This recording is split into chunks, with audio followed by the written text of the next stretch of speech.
On brise un certain miroir. J'ai une fiancée, je sais que je vais l'épouser, je la pousse aux études, je peux soutenir ses études parce qu'il y va de mon intérêt futur. Mais je peux aussi ne pas le faire parce que ce n'est pas une obligation. C'est un choix qui est lié à mon amour pour la personne. C'est aussi un choix qui est lié à la vision que j'ai avec la personne. Amen.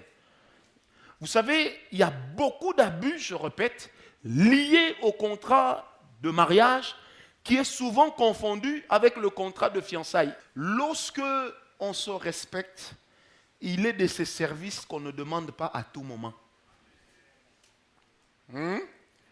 Soit c'est gênant ou c'est lassant. Ça veut dire, c'est fatigant. Amen. Hein? Le deuxième problème qu'il y a avec le contrat de mariage et le contrat de fiançailles, ce sont les rapports sexuels. Il n'y a aucune garantie d'un mariage dans les fiançailles. Parce que l'homme peut encore te dire non la veille. Même le jour. S'il dit non, il ne pêche pas. Amen. Est-ce que quelqu'un est avec moi? Je répète, l'une des erreurs dans laquelle on tombe avec le contrat de fiançailles, confondu au contrat de mariage, ce sont les rapports sexuels. Et souvent, les sœurs ont l'habitude de dire, il m'a prédoté, il m'a déjà garanti qu'il va m'épouser. La prédote n'est officielle qu'au niveau des familles et non au niveau de l'État. Quelqu'un avec qui, quelqu'un qui vous prédote, vous femmes, ou quelqu'un que vous prédotez, l'État ne reconnaît pas cet acte-là. Du reste, dans nos coutumes, ça n'existe pas. C'est quelque chose qui a été créé par les Quinois et qui a pris une ampleur élevée. Avant, on parlait de présentation, et lorsqu'on parlait de prédote, ça voulait dire que ce qu'on a amené à la prédote, on va soustraire ça de la dot. Amen. En réalité, dans notre culture, on parlait plus de présentation. Avec la pauvreté et la commercialisation du mariage, aujourd'hui, de plus en plus, on commence à parler de prédote. Et il y a même des familles qui vous donnent une liste de prédotes. Amène $200, 10 casiers de Primus, 4 casiers de Skol, 3 casiers de Coca-Cola. Ce sont des choses qui ne se faisaient pas chez nous. Amen.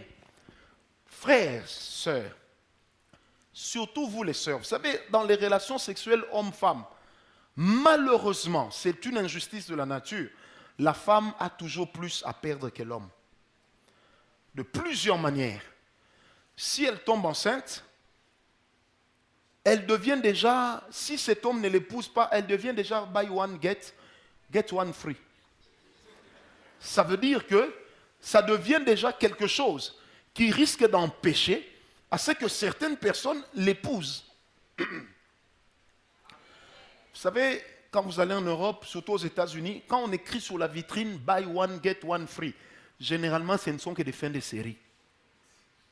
Les nouvelles séries, on ne peut jamais te donner one free. Amen. Deuxième risque que les sœurs encourent, c'est que si tu dis « je ne garde pas l'enfant », tu vas avorter, il y a aussi risque que tu meurs. Même si tu meurs par amour, tu iras en enfer. Mourir par amour ne t'amènera pas au ciel. Amen. Je répète, mourir par amour ne t'amènera pas au ciel. Si tu meurs parce que tu as avorté, tu iras quand même en enfer. Et le problème, c'est que tous les panneaux indicateurs et toutes les lampes seront au vert. Ça veut dire vert, sans roulage.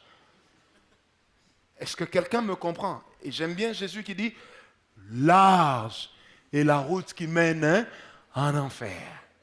Ça, il ne faut jamais oublier. Amen.